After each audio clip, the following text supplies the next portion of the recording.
জনতা জনাব তারেক রহমানের নেতৃত্বে সেই আন্দোলন সংগ্রাম ছিল, ট্রায়াল ছিল, ট্রায়াল। আমরা ট্রেনিং পিরিয়ডে ছিলাম।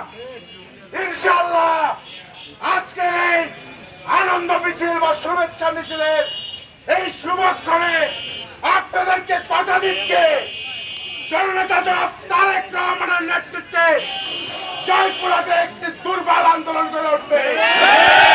সেই আন্দোলন আমরা পরিপূর্ণ ট্রেনিং নিয়ে এবার মাঠে নামবো।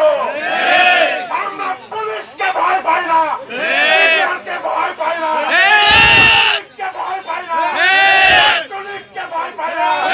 আমাদের কোনো ভয় নেই। আমাদের মাকে মুক্ত করতে হবে, আমাদের ভাইকে দেশের মাটিতে ফিরিয়ে আনতে হবে। নগদের কাছে সব গ্রাহকই প্রিয়, তাই তো সারা দেশে ক্যাশ আউট চার্জ সবচেয়ে কম। সেই 6 সদস্য আংশিক কমিটিকে আমরা আন্তরিক শুভেচ্ছা ও অভিনন্দন জানাই। তারা যেসব কর্মসূচি দিবেন আমরা জয়পুরহাট জেলা যুবদল মুক্ত